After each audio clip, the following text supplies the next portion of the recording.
Honestly, for the third time I put this cream, it's really hurt, and my ears, it's hottier and color red.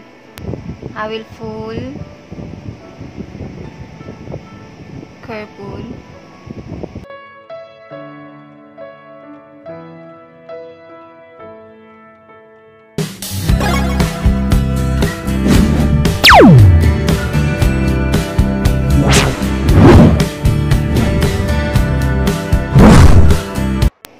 Hello friends! Welcome back again to my channel. I'm Euanne Hyuna, and thank you for subscribing me. And if you are new to my channel, yes you are! Don't forget to click the subscribe button down and click the notification bell to notify you for my latest video, because you got me and I got you. Just leave the message in the comment box below and I'll be back to you. I promise! Let's be friends!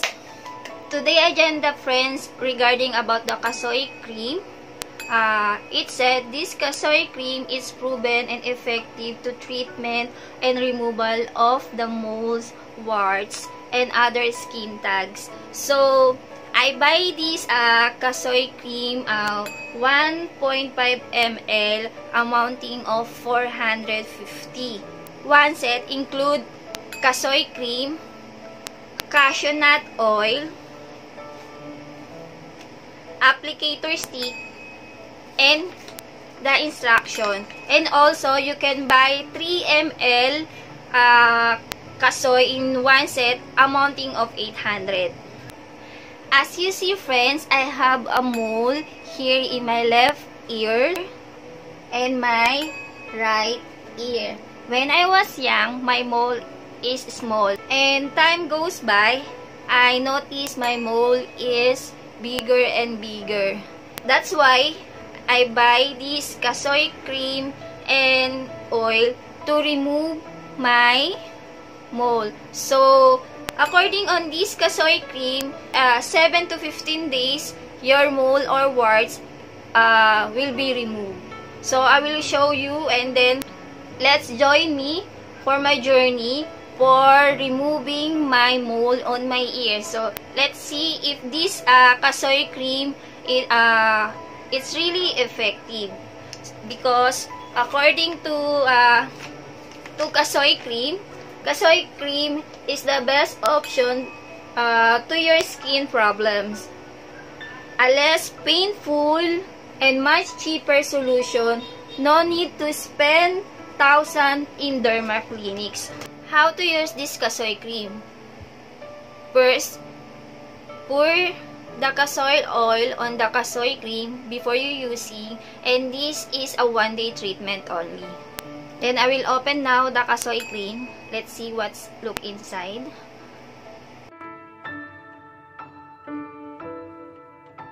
Look inside. It's dry. That's why we need to put KASOY oil on KASOY cream using this applicator.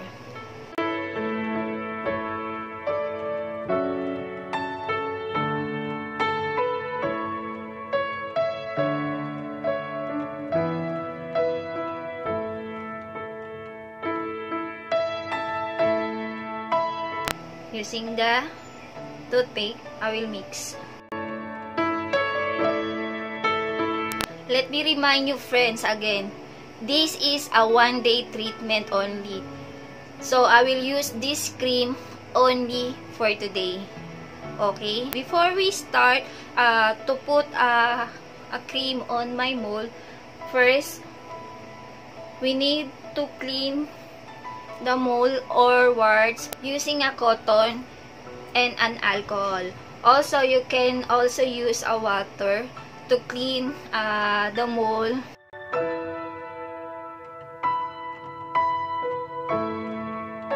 It said put a cream in the area of your mole, then let set for 20 minutes. Don't put on your skin. Be careful, because this cream will burn your mole. So if you put also this cream on your skin will burn also. That's why you need to careful. I feel little hurt. It's like burning inside. It's like when you have a wound, then if you put an alcohol, that's kind of feeling. It's hurt. So it's done, but you can see there's a part of area of my skin have a cream, so I need to clean this part. So this the cotton and the water.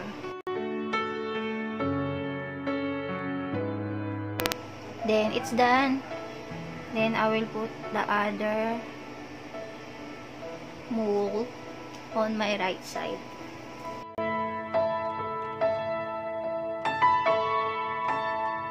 Then it's done. I put the KASOY cream on my mold.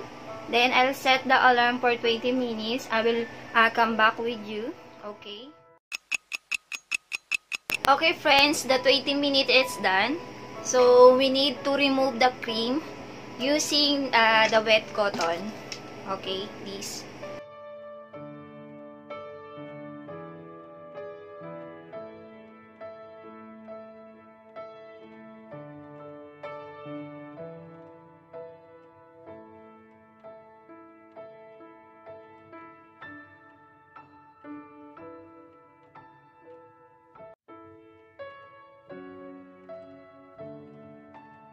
As you see, my mold is not yet burned. So according to the instruction, it depends to your mold if thin or thicker. So if your mold is like mine, so you can apply a cream 2 to 5 times. Then wait after 20 minutes again. Then if your mold is smaller like this, you can apply only 2 times. It's okay until your mold is burned. And then let's wait until the mold remove itself. 7 to 15 days that will happen. So this is the first day. So in the second time, I will put KASOY cream on my mold until my mold it's get burned. As you see, this part of my mold, it's getting brownish, but at the other side, it's still color black.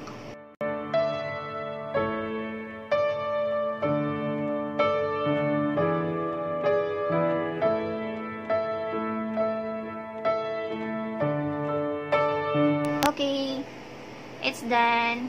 So we wait again 20 minutes.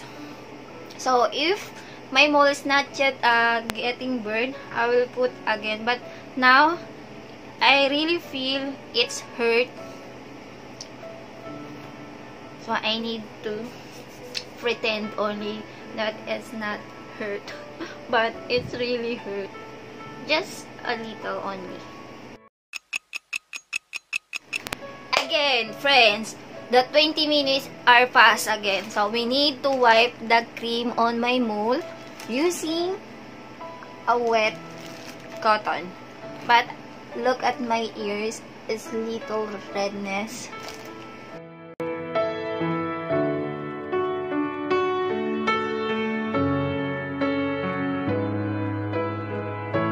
So this part of my mold, it's done. It's getting darker. Maybe I will not put any cream it now. Next, I need to wipe this one. Ouch.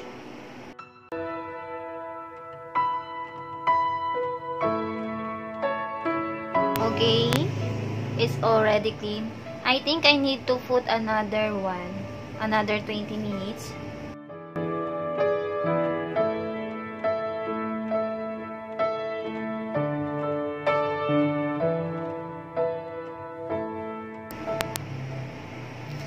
Okay, it's done for the third time. I put a cream, so we wait again 20 minutes. Then I will come back again to you later on. At the third time, the 20 minutes, it's over. So, we need to wipe out the cream.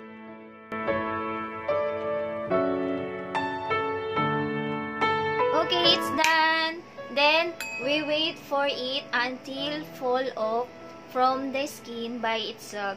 As of now, as I see, my mole is getting darker and it's really little hurt. Stay tuned and watch this whole video, okay?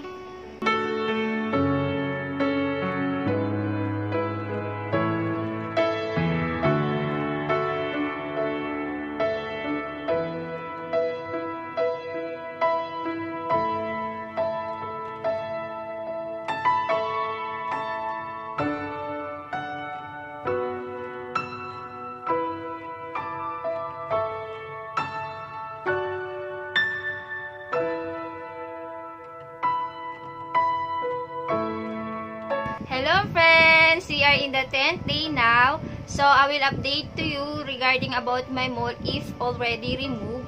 So, now, here is my mole in the left ear. So, it's not yet removed. But as you see, there's some development of it. Look. So, but, friends, look at on my right ear, the mole is slowly being removed. Yes, there is so much development on this mole. I think it's okay to remove it now. I'll try to remove this slowly if I can. But they said, don't push to remove the mole.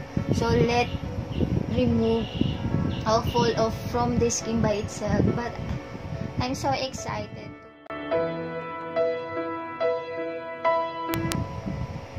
Oh!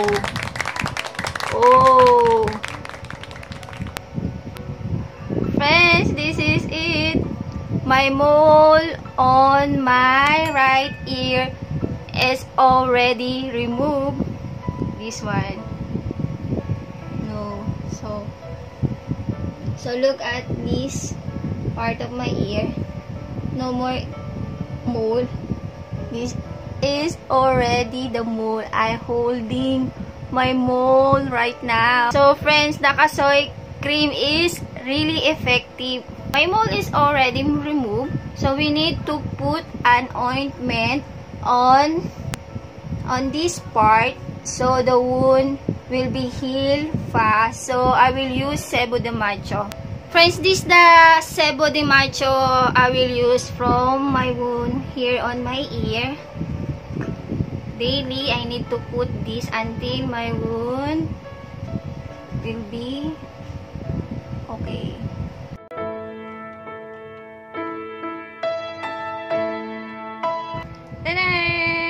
Now, we wait for this mole, the big one mole will remove. Okay, but I think tomorrow or I think it will remove soon. Hello friends, we are now on the 11th day. So, friends, I notice on my mole now, it's slowly removed.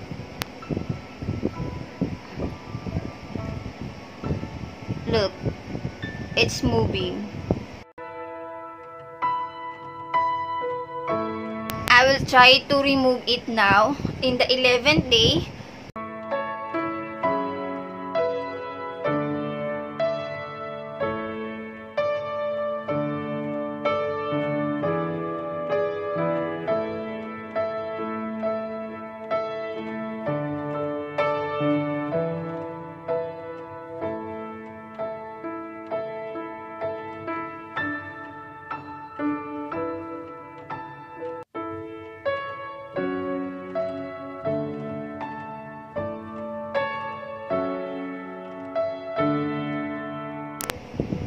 Ta-da!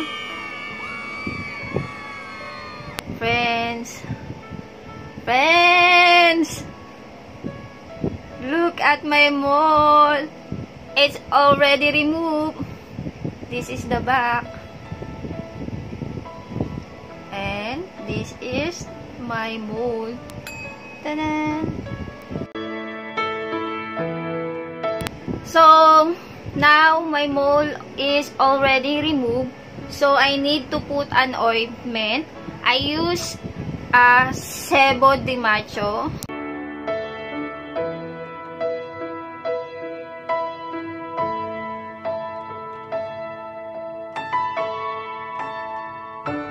Then, my right ear, in the 10th day, my mole has been removed. Then now, look at the wound. It's already healed. Then, in the 11th day, my mole in the left ear is already removed. Before I tried to buy a KASOY cream, I was thinking or planning to go to dermatologist to remove my mole. But then one day, I saw my friend Ann Perez. She also a blogger, and I watched one of her video regarding about the mole remover. And then I asked her about this, and she told me where did she buy this. So I bought a KASOY cream on Facebook page, KASOY cream white remover. Then we try until my mole is removed. As you see, it's really legit. You can try it if you want to remove your warts, skin tags, or mole if you have. So I recommended regarding about this. So you need to wait only 7 to 15 days to remove your mole. Then as you see, my mole in the 10th day, on the right side of my ear, my mole is removed. And then in the 11th day, in the left side of my ear, the biggest one is already removed. So that's it. So friends, if you like this video, don't forget to like, share, and comment down below. Share your thoughts about regarding this KASOY cream. And don't forget to subscribe and click also the notification bell to notify you for my next video. Until next video I upload. Thank you for subscribing me. Until next time, I love you, friends. Yay! Look, my mole is gone.